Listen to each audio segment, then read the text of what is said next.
Hello everyone, welcome back to Daddy and the Don. We're here today for a live season preview for the upcoming season. This is the first of two. There will be one tomorrow with a few other guests. Co-host Phil the Daddy will be on shortly. He will be talking all things Crystal Palace. But today with me, back on the show after a while off, it's Carl, Arsenal fan. How are you, mate? You all right? Yeah, all good, buddy. All good. Looking forward to the new season starting next Friday. Pre-season has been pretty smooth, shall we say. But, yeah, looking forward to the new season ahead. Next we're back on the show from Monday Talks.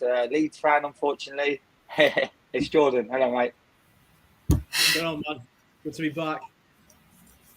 Below him, even more unfortunate, it's Man United fan from Oris Talks Football. Back on the show again. Hey, Oris, mate. How are you? Yeah, I'm good. Thank you for having me on, as always. David to the channel. Really appreciate you coming on. From Carl Walsh, Gunner TV. It's Carl. How are you, Carl, mate? Good, Graham. Thanks for having me on your channel, man. Looking forward to it now. Absolute pleasure. Season. And if you thought Dal Boy was mad, this guy's even madder. So what we'll do, we'll start with the shit teams first. So again, I'm going to ask you all the same sort of questions. Just talk through your transfer window so far. How do you think it's gone? And what do you think you need to get in to make it a good window for Man United? Forget the season of expectations, just on the transfer window. Yeah, so obviously we brought in Malacia, Ericsson, Martinez. I'm happy with those three, but for me, I still think we need more signings. I still think we need to wrap up this De Jong saga, which is annoying me. We need an attacker for me, especially for now the goals, and for me we need a right back as well, because our right back options are not good. So for me, I think if we get in De Jong, an attacker, and a right back for me, that makes it a really good window. But so far, out of 10, I'll give it a 6, but I still think we need more signings for me. You're on mute. I keep doing that. One signing that perplexed me is I'm going to call him Jordan. One signing that's perplexed me is Ericsson, because I didn't think Ericsson was a need. How are you feeling about Ericsson? Are you excited to see what he can do, or is it a case of just filling in the gaps when Fernandes doesn't play? Yeah, I'm excited with Ericsson. I like him. I think it was a 10 Hag signing. He trained at Ajax, so I'm happy with Ericsson. Gives us it's a good competition for Bruno Fernandes. So we will see what Ten Hag does with his midfield options, because right now we don't have a good midfield options, because we don't have a number 6. So it's going to be interesting to see how Ten Hag lines it up. Just the floor's open to anyone here. Has anyone been impressed with Man United's business so far, or have you been a bit underwhelmed like myself? Anyone? Any thoughts? It's been very underwhelming. The fact that you've been chasing Frankie de Jong now for what it seems like the good part of 2 months, and you still haven't been able to sign him, it's a bit like chasing that hot. It's a bit like chasing that hot, well-known girl at school, but you keep going there, you still can't get her. It's that sort of scenario that United put themselves in. Yeah, it has been very underwhelming for Man United. For me, Graham, I think that we're writing off Man United and we're making a bit of a laugh of them. I think Man United will actually be fighting for 4th spot this season. That's my opinion. And I don't know why us Arsenal fans are kind of laughing at them, because we're in the same predicament as what they are. So I think United will be back, and I think they'll be back stronger than they were last season. That's my opinion. I'm not dismissing that. I think that's a very fair comment. I'm very open on that. We'll get to where they're finished shortly. I'll just before I ask you next question, Oris, in the corner in his car, co-host, Crystal Palace fan, Phil. How are you, Phil? Yeah, mate. How's it going? Yeah, good, mate. Thanks for coming on. I'll get to you shortly. Oris, just a question I'll ask everyone as well. Who do you think the star player is going to be for Man United this season? Who do you think is going to shine? Who do you think is the vital for success? For me, I think Jadon Sancho. For me, I think he's going to light up for me this season. And what makes you think that? I mean, obviously in his first season he didn't perform. So, and I know it's only pre-season, which people might not like, but he has been performing in those 3 games or 4 games that we've had. So I think we'll just turn up this season and get the bet and perform. It's fair enough. I think he's a good player. I do think pre-season's always going to turn people's heads. I think if he's given an opportunity, that there's a big chance that he might fumble again. And if he fumbles this year, I think that could be it for him. So, thoughts and expectations. What is a realistic target for Man United this season? And where do you think you'll finish? So, realistic expectation for me, top 4 and win a trophy for me, at least a trophy, whether it's Europa League, FA Cup, Carabao Cup. But where I think we'll finish, I think we'll nick that 4th position. I just think we'll nick about 1 or 2 points from the heart. But we'll get that 4th position from me. But, yeah. But with Freddie McTominay in midfield, is that realistic? If you keep them to, is it vital you bring players in? McTominay, yeah. With Freddie McTominay, I think we'll finish 5th or 6th if we keep them. If we keep McTominay, we'll finish outside top 4. Because listen, if any clubs that want McTominay, you can have him. But yeah, McTominay is just not good enough for me. But for me, I want a trophy this season. That's the expectation. Get a trophy because we haven't had that in a while. Win a trophy, top 4. But if Ten Hag doesn't do that, I wouldn't want him out anyways. So if he doesn't get top 4, then he has a 2nd season to improve. So he has to have time. If you don't give him time, it's pointless giving the manager. I know Kyle can't stand Arteta, and I'm not saying I love him. I don't love him, but he's been given time, and now I think this is the season for him to have to put results, and we'll get to that shortly. So even if Ten Hag does have a bad first season, I think he needs another year because I think it's a pointless process. So he's not had that much money in process to compare to others. I know Martinez costs a lot of money. Again, I agree with what Carl said. I do think they are going to surprise a few people this year because they do have the talent. The problem with Man United is they weren't coached. That's why they were shit. If they get coached, they will be a better side regardless who comes in. But I do think it is still a very mediocre window, but there's still there's a month left, so a lot can happen in a month. Anyone else got anything about Man United? I think as a case of Man United, if they get top 4, it will be down to Ten Hag. It won't be down to the play. The players from last season, they were absolutely atrocious, excluding Cristiano Ronaldo, Varane, and probably David De Gea as well. You look at what you got now. You pretty much got the same group, apart from you got Martinez as well, who you eventually did sign. But you pretty much got the same bulk, the same sort of squad of what you had last year. So the only way if you get top 4, it will be all because of Erik Ten Hag, not because of the players. Fair enough. We'll move on to another shit team. I'm joking, Jordan. Now, Jordan, listen, I've actually been very impressed with Leeds. I think they've had a good window. I think you're looking good. Now, how do you rate your transfer business this summer? Ins and outs. You're a moot, Jordan. You've obviously been very busy. So whether that's going to translate into success is a different thing, because it's all well and good bringing in loads of players, but you've got to figure out a way to get them all working together and so getting the chemistry sorted. But the good thing is we did bring in a couple of players right at the start of the window, so they've had pre-season, they've had chances to get equivocated with the team. They're gelling together a little bit, and I think we've signed a lot of young players. I mean, I was joking to my mate a few weeks ago that the way we were going after all the Red Bull players, it was going to turn into Red Bull Leeds at one point.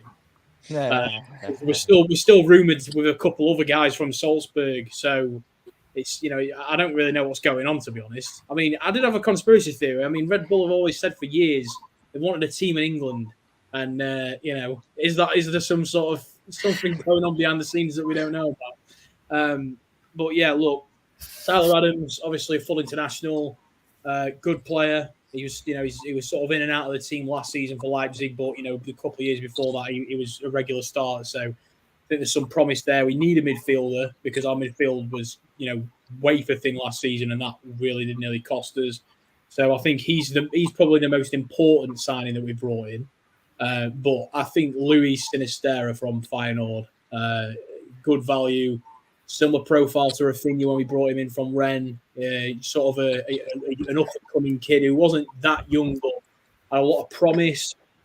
Breaking into sort of like, the Colombian under 21, under 19 team and stuff like that when he was, a little bit younger. So that's someone I'm probably looking forward to. The big risk for me though is Aronson.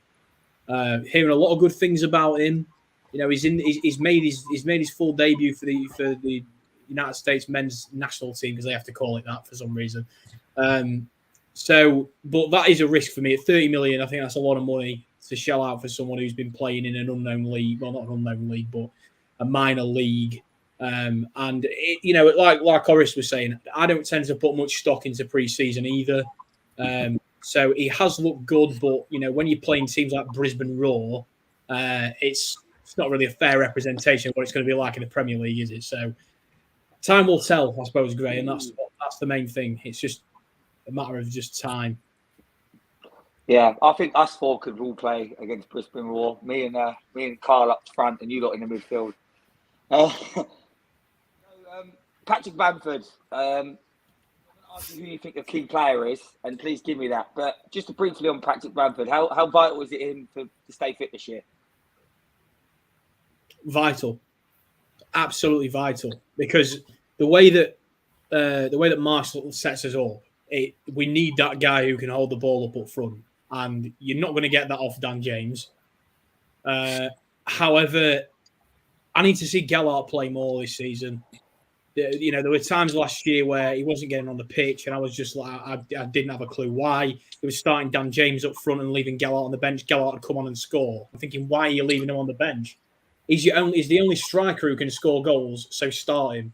So I need to see him playing more football this year if Bamford does continue to have injury problems.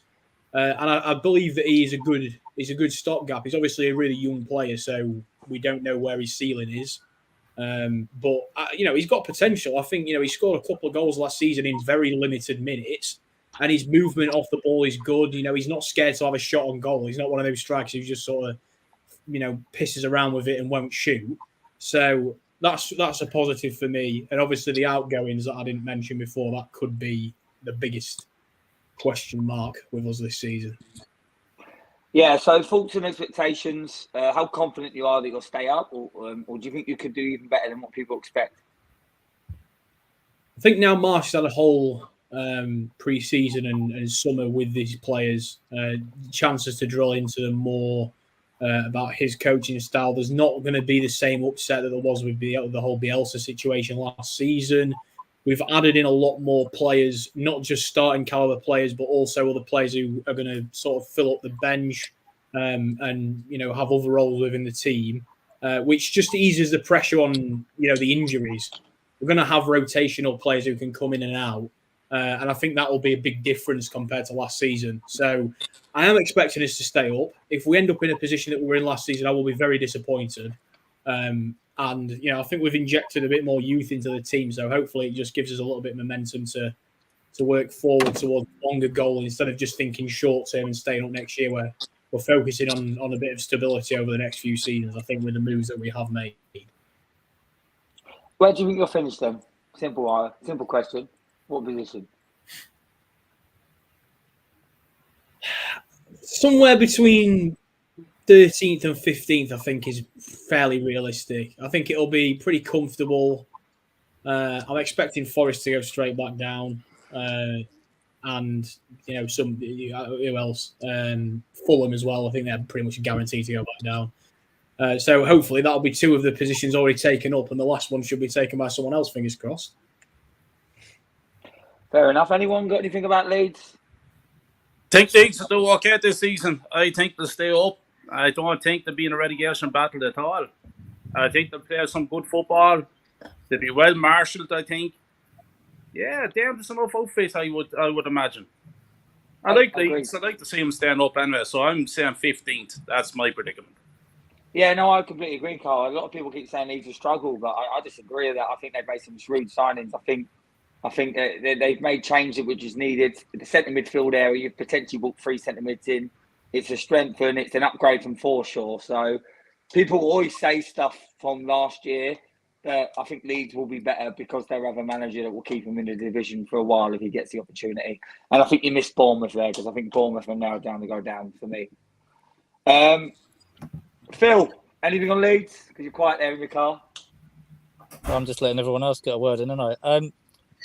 Obviously, when we first did the prediction, they hadn't really signed anyone. You know what I mean? You did our live things. So I thought they'd struggle, you know, where the team that just survives, like the Burnleys in the past, struggle again the next season. But if you look at what's come in, I know they're moaning that Rafinha went, but he was a bit of a troublemaker, and I think it'll be a more positive dressing room without him, even though it's a loss of talent, yeah? So I think the players he's brought in, he's played with them, he knows them, they'll fit his system. So it's all kind of set up for him to succeed, really.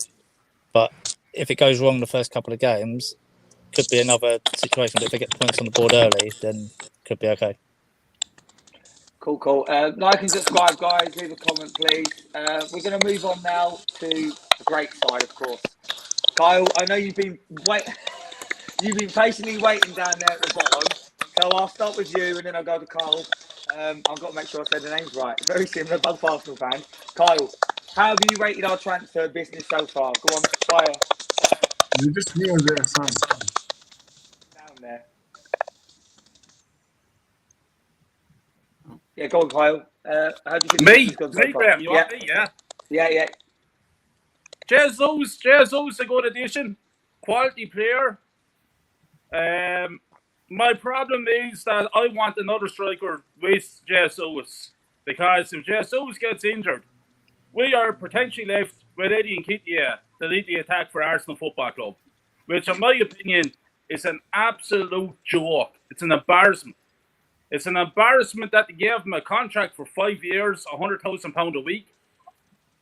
That to me is ridiculous. It's just pure lunacy. Like, then we have Shevchenko.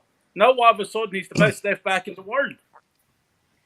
Shevchenko, he's a good player. Don't get me wrong. I'm glad that we signed him. He's a good player, but we need another 7 or 8 signings, and we're not going to do that. Obviously, we're not going to do that in the one transfer window. But realistically, for us to get top 4, I don't want this top 4 anyway. My standards are higher. I want us to be challenging to win the Premier League. And I know lads will say, but you have Liverpool and Man City. We just spent 400 million on this squad of players. Why not compete against Man City and Liverpool? Why not? We're Arsenal Football Club. And as well as that, we have this Vieira fella. And Marquinhos, I still struggle with his name, that young Brazilian fella. The 2 American fellas. To me, it's not great. With 2 good signings, don't get me wrong. I'm not saying we didn't do good. We did good there getting those 2 players in. But we need a lot more, Graham. Jesus Christ. No midfield. Midfield is a joke. Who we got in midfield? Xhaka? Zambi? Party? Are you kidding me or what? And we're supposed to be fighting for top 4. Maybe we'll be lucky to finish it. We'll be lucky to finish 6th or 7th this season, and we won't be winning any cups either. So get that out of your mind as well. Not good enough. That's my opinion. Not good enough. Carl, what do you reckon about the transfer business so far, mate?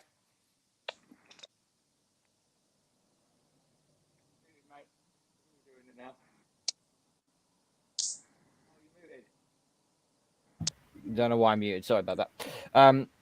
Apart from Jesus and Zinchenko, all the other players we bought, again, it's all to do with Project Youth again. And if you told me you knew all about Fabio Vieira and you watch Portuguese football, you are fucking lying to yourself, because that's a straight up no-no. 100%, mate. Like, all of a sudden, this Vieira fella is top class. Nobody knew him 3 or 4 weeks ago. It's not good enough for Arsenal Football Club. This youth project, one for the future. When is the future? I must wait the last 18 years to win a Premier League title. I might wait another 6 or 7 years. Club is a shambles. Yeah. Agreed. I can't disagree with you there. Anything else you want to add, Carl? This season for me, Arteta needs to deliver. I think where we was, if you look at it last season, if you told us we'd have made it back into European spot or rather finish 5th in Europa League, you'd probably take it. But when you are in the top 4 race with 3 games to go and you're 4 points clear, expectations are then there. We actually held on to 4th spot twice in the back end of the season, and we still fucked it. Morally, we fucked it. We got battered by Tottenham. We went into the hostile atmosphere that was St James's Park and got absolutely destroyed by Newcastle. And that was it. Game over. There was no way, God's hell, that Tottenham were going to lose to Norwich City. I mean, Tottenham have done that in the past, but that was never, ever, ever going to happen. So Arteta absolutely blew it, and the team blew it as well. So my expectation for Arteta this year is you better get us top 4. You better either get top 4 or win Europa League, or you are fucking gone, sunshine. You have spent nearly close to almost £500 million on players, and all we have managed in the process is 5th, 8th, 5th. Not good enough. Not acceptable. Not acceptable. Not good enough. Completely agree. It's embarrassing. Embarrassing. Yeah. And the standard of players, no bit of mentality. There's nothing at that club. Club is a joke. It's positive. And by Graham, no more excuses. No excuses this season. I don't want to hear any excuses from any Arsenal fan. Arteta don't do it. It's all there now, Carl. It's all there now, mate. We've like you said, we've alluded to. We've had the money. He's now had the time. There is no more excuses. No one can say Arteta in. If we're not anywhere near the top 4, he needs to get rid of him as soon as possible. He needs to now deliver.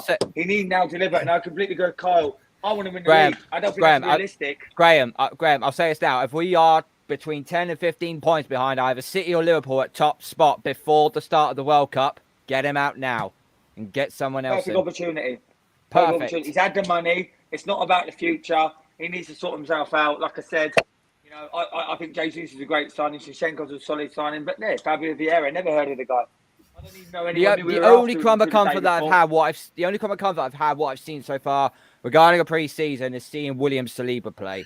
He's the only defender we have that is clean. He is solid. For someone's at a very, very young age, he actually understands the defending part of the game very, very well. So that's our only little bright spot where we have seen so far, as well as Gabriel Jesus banging in goals for fun. But the first 5 games is critical. As Arsenal fans, we should all know we absolutely suck at the first part of the season.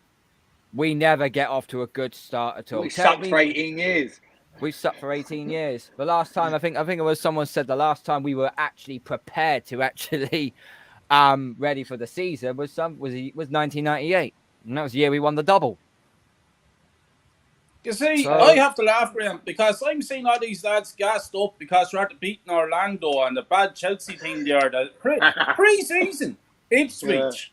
It means nothing. We go against Crystal Palace next Friday night under the lights, and then we'll see how good all these players are.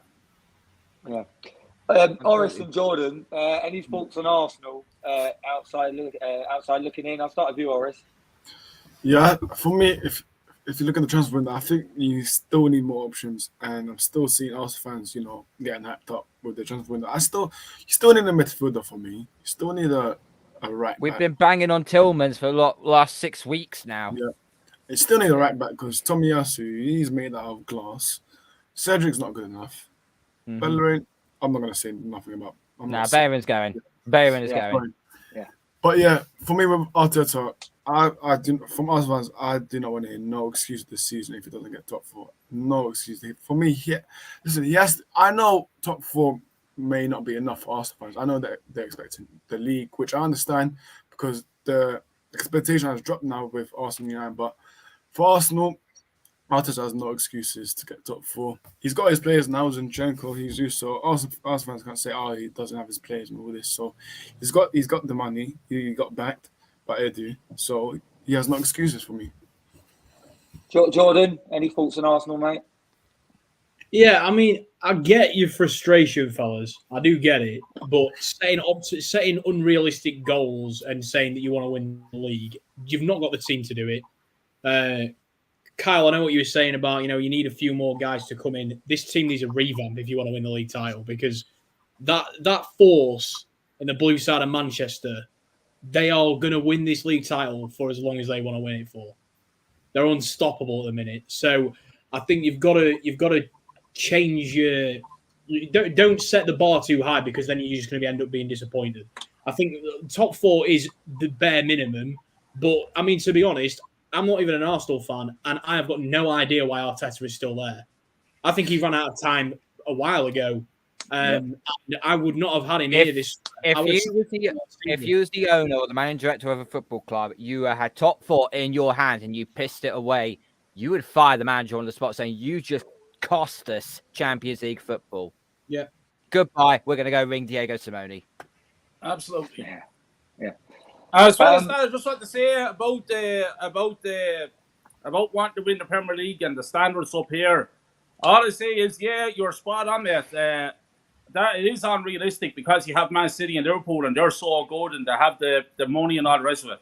But for me, Arsenal have after spending almost £500 million on players, and as far as I'm concerned, okay, well, we should be aiming to finish 3rd and about 7 or 8 points behind Man City and Liverpool, not finishing 7th and 8th and 30 and 35 points behind Man City and Liverpool. Get that gap closer. That's my target. That's my aim. That's where I want Arsenal. Maybe not win the Premier League just yet, because they're so far apart, but compete. I want Arsenal to compete. And at the moment, for last 18 years, actually, they haven't been competing. Simple. One thing I will say that Carl did allude to early on, Eddie Nketiah, 100 grand a week. Not even good enough to sit the bench. That is an embarrassment to football. Right, okay, I'll say this right now, okay? You sign a striker to that sort of contract on those sorts of wages, you expect them 15 to 20 goals a season. Are we going to get that from Eddie Nketiah? I don't think so. Now they've got Jesus in, you're basically giving him, if you really want to crunch the numbers down, for the 5-year contract, he's getting £25 million. Ridiculous. And it's a similar situation to someone like Loftus-Cheek. You could give that to the NHS and it'll be worth a lot more. Yeah. Loftus-Cheek's been shit for years, but no one takes Loftus-Cheek because Chelsea gave him a 100k contract before he was even proven. This would be the same. That's why Lingard thinks he's worth 200k. He's not even worth 50k. It's an embarrassment. It's the most embarrassing deal done. And again, I'm optimistic we can get 4th, but I don't think we will. And I do think everyone's getting excited. We won't. I don't think we will. Everyone's getting excited about the signings. Bar Jesus and potentially Zinchenko, we've signed backups. Is that enough to be better? No, of course it's not. Tottenham are in better shape. You can say what you're about Chelsea. I think Man United will be better because they've got a new manager and they have good players. We've already alluded to. So someone said to me the other day, and he ain't an Arsenal fan. He said he thinks Arsenal could win the league. I laughed at him. He's not even Arsenal. I laughed at him. I said, no, you're there's smoking no chance. crack, mate. You're smoking crack if you believe that. If we win the league, I'll stretch my cock live on air. What a winners on the PlayStation, lads. There's the thing I think that's going to do very well this season. That man down there on the left-hand side of my screen, Crystal Palace, is it? We're going to get to Palace. Before we get to Palace, Kyle, just very briefly, what position are we going to finish in? 7th.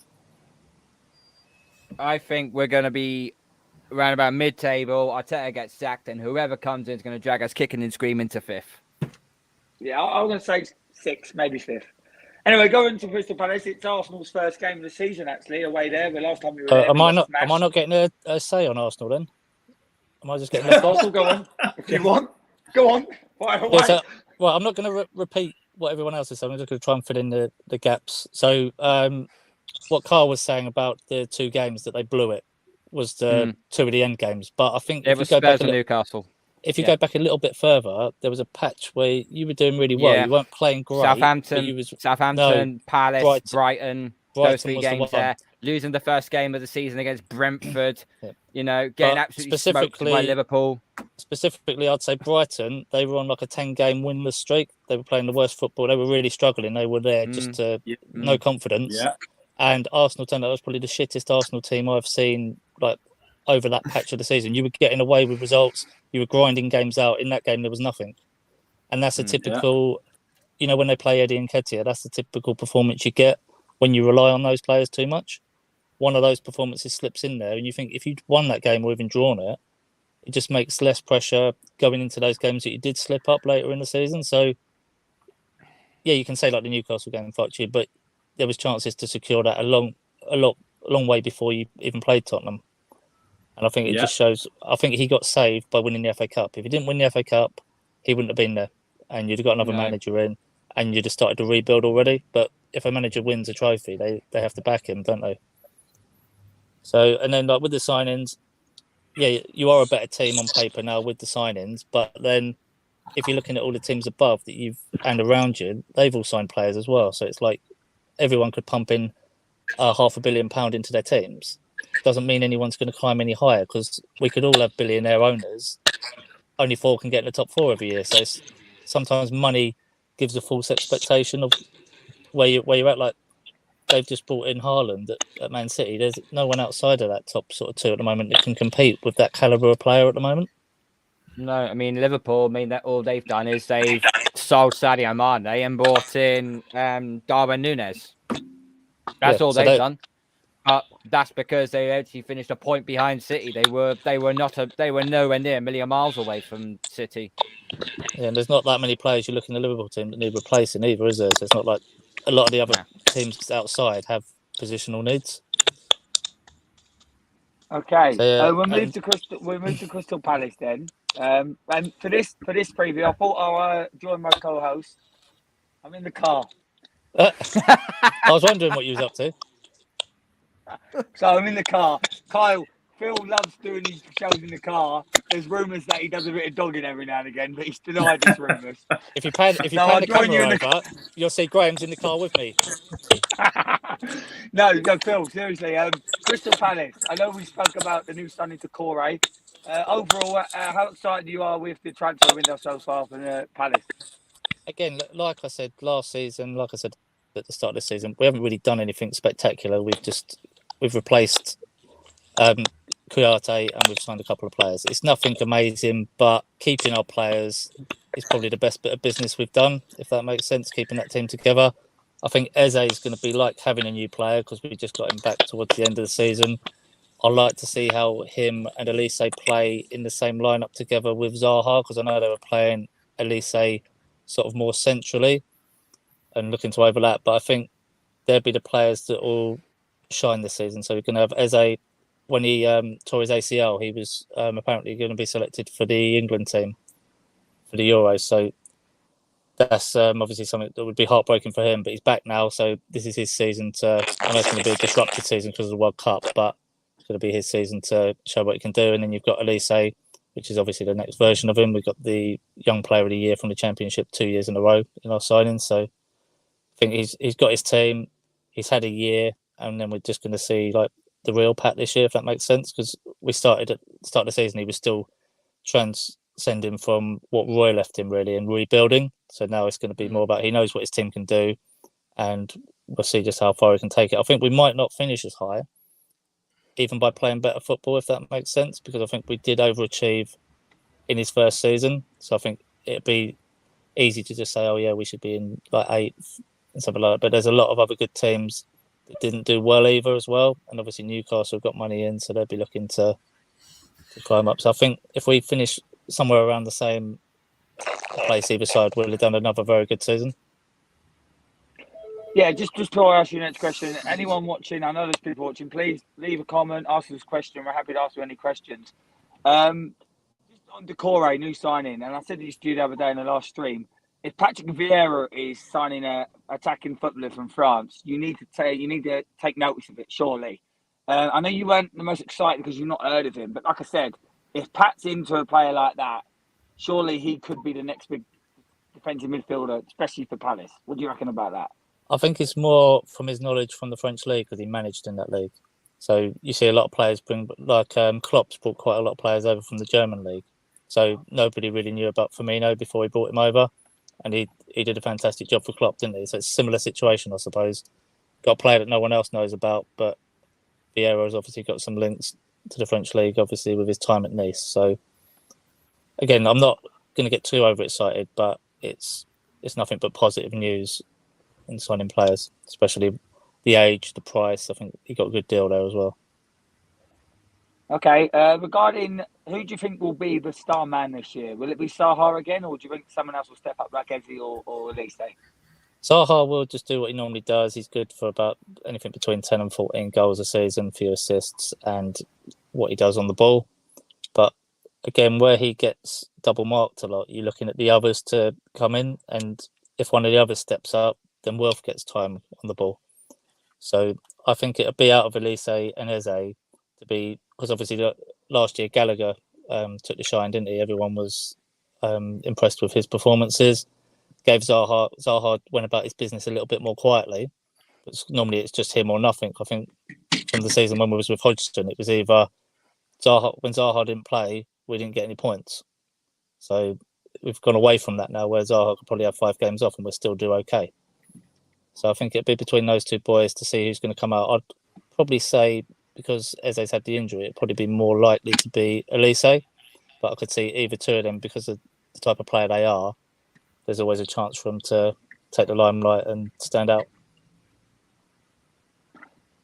Ultimate expectations. Again, like I'm not getting overexcited about because we did so well last year. I think a lot of us were just worried how it would turn, because obviously we'd had Roy in there for so long. He played a brand of football. It kept us in the league, but it was nothing good to look at.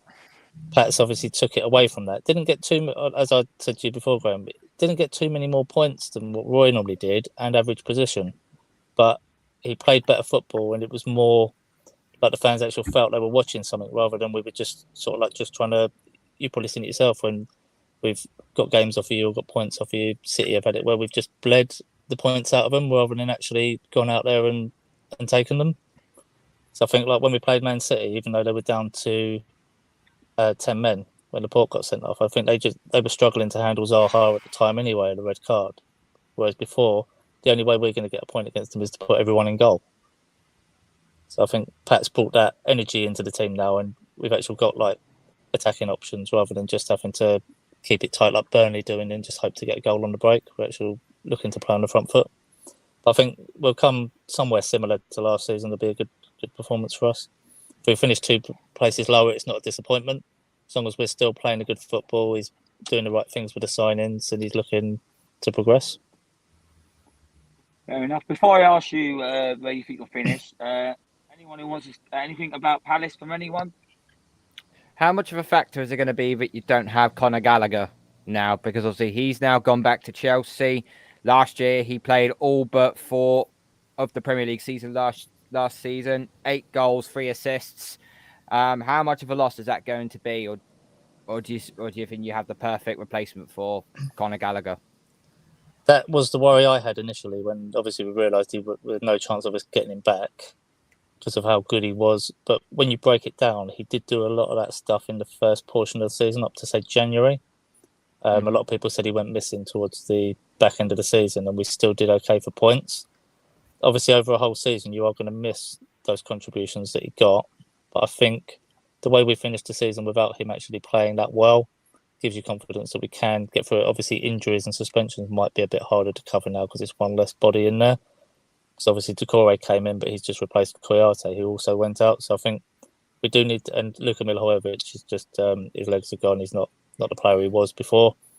So I think we do need another centre mid in there, probably centre back cover and a right back. If we can cover those 3 positions, like Wan-Bissaka from Man United on loan would be perfect. Having back there, he knows the club.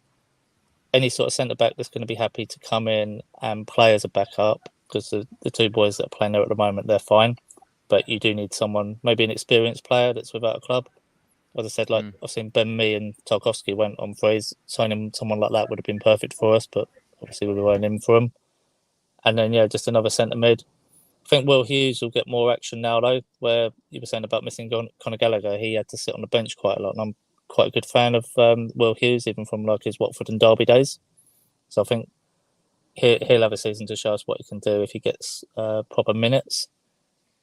But so I just think if we identify those 3 positions, we'll be okay, and there won't be any thoughts of like relegation. But obviously, if we don't identify them and we get injuries, we could, depending on how I think we've got a very tough start of the season. I think we play you guys' first game, and I think we've got the top 4, technically the top 4 teams all within the first 7 games. So although it's good to get them out of the way, if you don't get any points from them, you're always playing catch up then, aren't you? So we need to be about a point a game at least by that point, just to make sure we don't get into any sort of pressure. Anyone else? Anything about Palace? Carl, you're muted. Muted. Oh, still muted. You're still muted. No. Still muted, mate. Figure that one out and we'll get back to you. Yeah, he's got back connection. Jordan, anything on Palace? I think, yeah, I've got a question. Does Vieira have? Do you have any expectation for Vieira, like top 10 maybe, or wherever you finish, or you just want good football? To be honest with you, like the good football is the start. Because with Roy Hodgson, when everyone was happy with him just keeping us in the league, but he wasn't really going anywhere with it. You always run the danger of turning into like a Burnley under Sean Dyche, where you just repeat the same thing every season to survive. But then all of a sudden, what happened to Burnley this year? All the really poor teams were out of the league, and you had like teams like Brentford came up who weren't a poor team. So there was no one to just go straight down and make it easy for Burnley. Burnley were actually in trouble quite early on because a lot of the teams were outperforming them, because a lot of the teams that come up now play good football. So if you're playing this negative football, you get teams like Brentford come up and are confident that they can attack you because they know the way you play and the way that you just sit there and soak up. And then if you're playing negative football, it's hard to then be the aggressor when you're playing a so-called lesser team. So I find if you're playing like decent football every week and trying to attack every week, it gives you that when you're playing the team you should be, you're in a position to do it. And then when you're playing the big boys, you actually, if you catch them on a bad day, you will score 2 or 3 goals against them early because you're playing attacking football. If you're playing sort of shut up shop and try to get 0-0, you can't take advantage of Man City on a bad day when you're doing something like that. And I think that's a bit like with the Ten Hag factor. I've got no rating of him as a coach because I haven't really followed his career enough. But what I do know is he plays quite attacking football and quite good football. So just by having those players playing the right sort of football, you see that Jadon Sancho's will play their natural game. So that's quite often the key. You get the right football, the players can play their football and express themselves. If you're just going to play negative, you can finish wherever you want, but you'll have long-term problems as a result of it. Kyle, you're back, mate. Anything on Palace? Check your mute button, Kyle.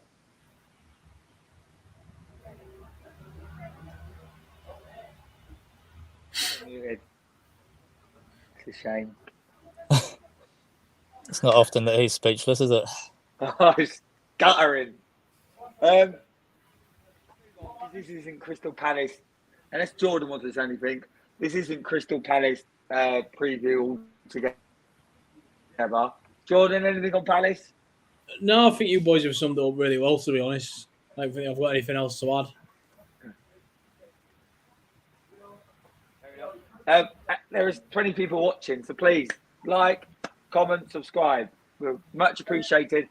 Leave a comment. I don't need to talk about my brother saying about my car. This is a football show, Robert. About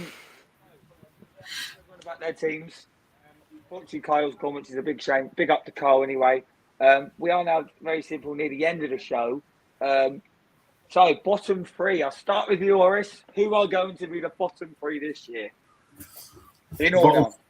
In order, yeah. For me, Bournemouth, Fulham, and Everton. For me, Everton, and why? Everton for me. 3 on each. There's one, yeah. Everton for me. There's one reason, and that's Frank Lampard. And his staff football, you know, it's Frank Lampard at the end of the day. Fulham for me, they always, you know, whenever they come to the Premier League, they always go down. They're basically Norwich 2.0 for me. They're like Norwich or like West Brom. Yeah. They go up one year, come down the next. And Bournemouth for me, I just don't think they have enough players for me to stay up in the league. Please tell me you can hear me. Yeah, now we can hear you. I just had a quick question for the Crystal Palace man about Benteke. Is he still there? Benteke up forward, big centre forward. I think he is. No, I think they. Yeah, no, he is still there. I think he's still there. He the latter part of the season, he started scoring a few goals there, so he was kind of getting his confidence back a bit.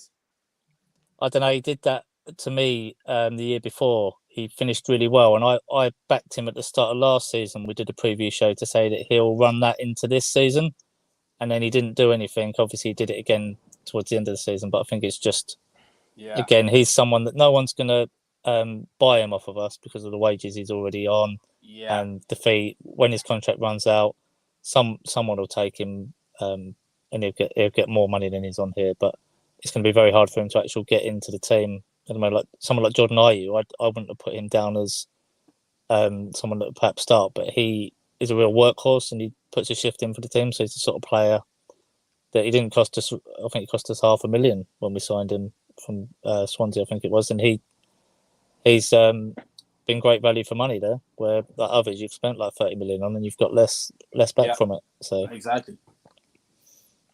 Okay, so we've done bottom three. We've already had Oris. Oris, I think you said Bournemouth, Fulham, and Everton. Marvin has just come and said Bournemouth, Nottingham Forest, and Southampton. I'll go with you now, Kyle. Who are the three going down in order? 20th. Nottingham Forest, Bournemouth, and I think Southampton could be in trouble. I think Everton could be in trouble as well. Oh, there's one team everyone's missing. There's one team everyone's missing. Carl, any reason why them three or them four? I just think I think Southampton are kind of on a spiral downwards for the last couple of years, and I don't see much about them, to tell you the truth. So they might struggle. Fulham will be there as well. Everton won't get relegated, but they'll struggle. They will struggle. Between Fulham, Bournemouth, and Nottingham Forest and Southampton, that's what I think anyway. They're my four. Any of them three. Carl, who's everyone missing? Who are your bottom three? Okay, so 20th, I've got Bournemouth. Unfortunately, I'm from the south. I am from the south. I'm only an hour away from Bournemouth. It's a lovely place to go to, but their team is just not strong enough. They'll go down. Fulham, I know Mitrovic banged in goals for fun against the Championship, but there is a level between the Championship and the Premier League. And the third team, I really, really, really don't want to say this. Brentford may have second-year syndrome. All right, fuck off. Get him out. Well, let me put it to you this way, okay? I was originally going to pick Southampton. James Ward-Prowse is the main piece of that team. If he goes, Southampton go down. It's as simple as that. Ward-Prowse last year had 10 goals, 8 assists for Southampton. If he goes, they're dead. They are dead. He's like Matt Letizia back in the day with Southampton. Only for him, they were dead a long time ago. Neil Gardner, we'll get to that in a minute. We'll talk to George. Before we go to George's bottom three, my bottom three, so I did an early prediction, and my bottom three were Bournemouth, Fulham, and Southampton. Now, I've changed Southampton because I think they've made some decent signings, and I've replaced them with Brighton. Brighton look terrible. You wait and see. Their team is average. They're losing Cucurella. They've lost Basuma. They don't have much quality attacking-wise. You wait and see. Watch Brighton go down. It's a guarantee. The Don's guaranteed it. Southampton are in trouble, but they'll be all right. Everton are in trouble. Brentford will finish 14th or 15th. They won't be as good as last year, but they'll be fine just about. But yeah, for me, Bournemouth certainly going down. Fulham and Brighton. But yeah, Jordan, Neil Garner, Leeds United, mid-table if we keep Harrison. What do you think about that?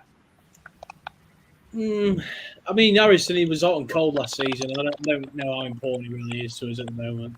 I think we'll be about 13, 14, 15, somewhere around. I know someone said, when I said between 13 and 15 earlier, I meant 14. I just meant in that vicinity. That's Mark. No, Mark. We all know. But yeah, so my bottom three prediction, to be honest, I can't really decide. I keep changing my mind. I've got the same group of teams, but it is a tricky one, I think, with this. But bottom of the table for me, I am going to reconsider. I know I said there were two teams I put in my bottom three earlier. I am actually going to change one of them. I would have Bournemouth bottom, just because I didn't actually. While you boys were talking, I actually went and looked at their team, and I didn't realise how bad that actually looked. So I had a feeling that maybe they'll figure it out. They seem to have a knack of staying in the Premier League when they've got in. They can fight a little bit and scrap and stay in the league with a slightly under, slightly below Premier League average team. But I just think this is a bridge too far. They've not got Eddie Howe either anymore, so obviously they're not going to have that same know-how that they did the last time they were here. So I think they're going to finish bottom. Then I'm going to put Forest 19th. I don't have much belief in Forest. They've lost Jed Spence and they've lost Keenan Davis, who was a big part of their team last season as well. So, they're looking a little bit undermanned. But they have brought in teenage sensation Jesse Lingard. So we'll see what happens there. And then the last spot, I just think this could be the season Fulham stay up. Barely. And yeah, I'm going to have to agree with Carl. I think Brentford are going to feel like Fuck off! Ooh! I ain't gonna like you two. Fair. She'd probably call you a wanker upstairs now. Fair enough. I get the reasoning for that. I understand that. I understand why. But I think they'll be all right. Mark is a Fulham fan.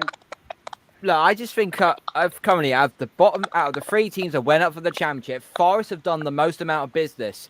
If you just got to the Premier League, just think you can ride with what you got, you're going straight back down. Forest haven't done that. They've actually bought in a number of key players. Obviously, they bought Jesse Lingard in and gave him a fucking stupid amount of money. But they actually have strength within the right places. Not in that Dean Henderson, backup keeper for Manchester United. He's now their keeper now because Samba has now gone to Rennes. I think Forest stay up. Brentford I fan. honestly think Forest stay up. Brentford and Brighton used the same system, transfer no recruit. Phil, did I ask you? You haven't yet, mate. What's your bottom three? Right, I'll go for the one we did a month ago. So again, Geordie, this was because Leeds hadn't done anything at the time and they finished the season so poorly and there was obviously going to be outgoings. So I did Bournemouth rock bottom, then Nottingham Forest, then Leeds. But again, I think it's going to be a tier. There's going to be that bottom two, and then there's going to be a tier to the next bunch, and it could be anyone from 5. But I'm gonna go with Southampton because, as I've touched upon, I think if something happens, even if he doesn't get sold, if something happens to James Ward-Prowse, then they're done, aren't they? If he gets an injury, they can't even replace him. Yeah. If he gets sold, they can try and buy a replacement. But if he goes down halfway through the season, that's then fucked to the window.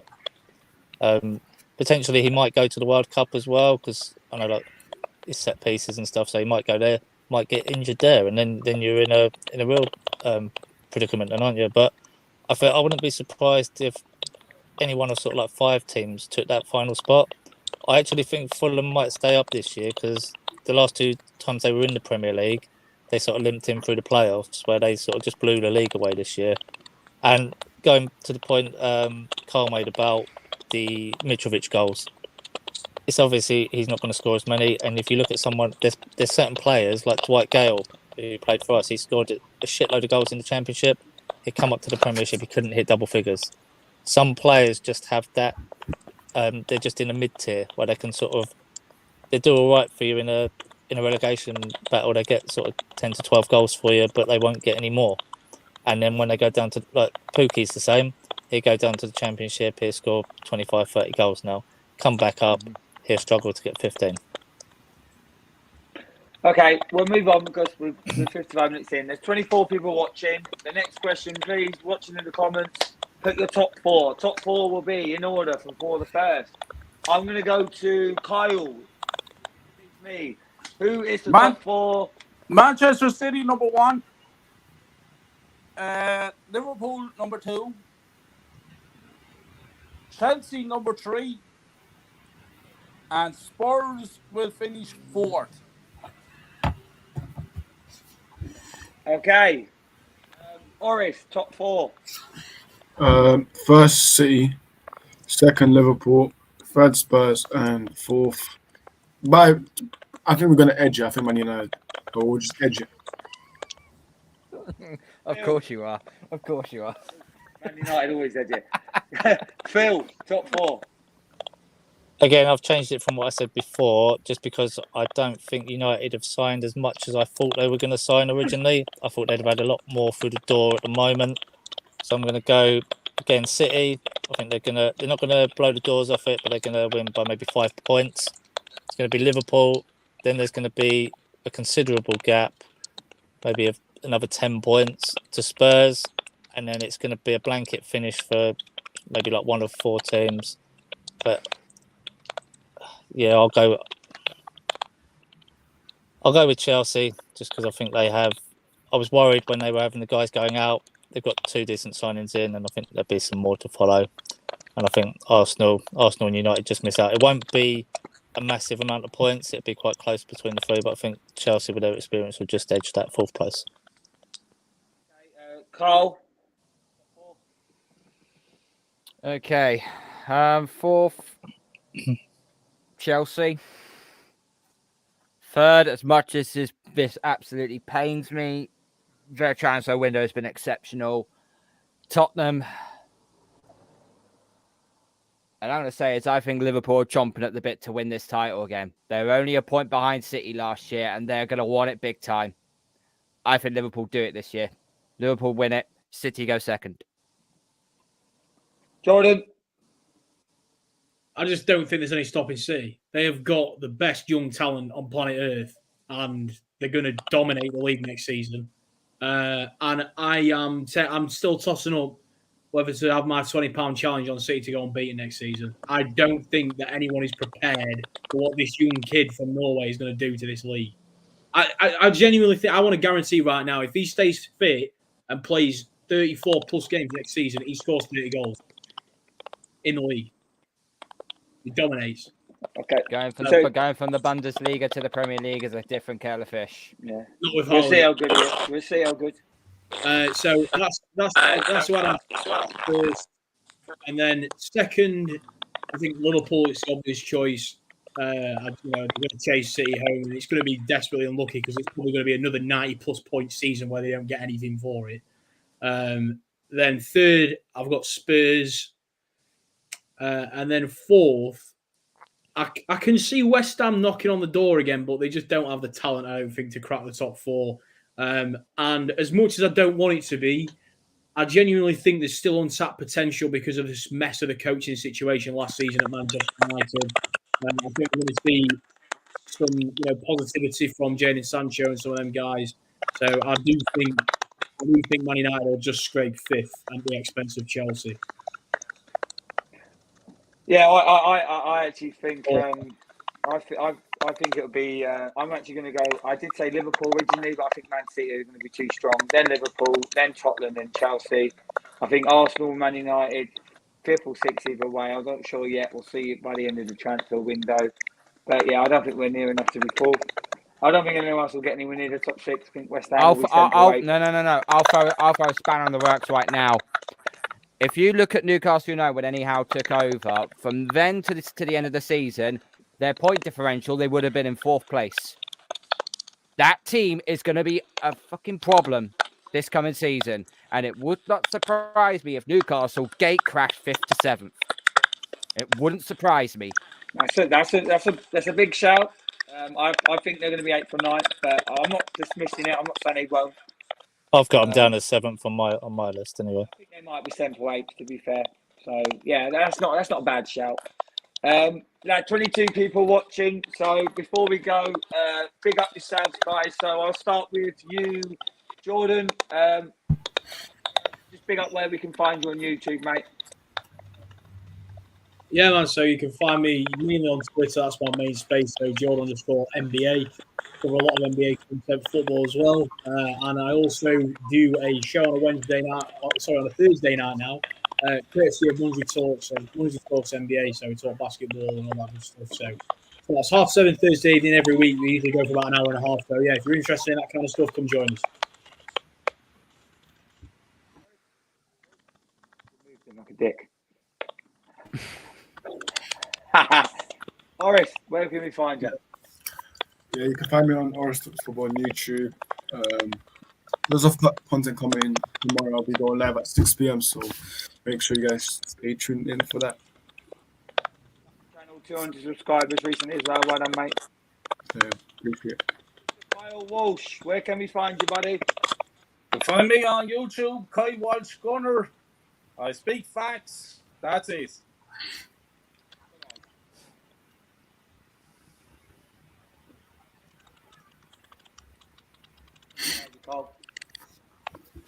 Yep, you can find me on Twitter at KB Sports 31, and you'll also find my YouTube channel, which is also KB Sports. I'm talking not about NFL, talking about the Premier League, and we'll also talk a little bit of boxing and UFC as well. And also just a little touch on what's been happening over the last week. If you have problems on your mind, please talk to someone. Please just talk to someone. And finally, Bill, when do you do dogging, and are you doing it later? Right, first off, those of you that ain't seen me, I'm Graham's boss, so you can see me live now. All these dogging rumours, nothing happens in this car. Here we go, look.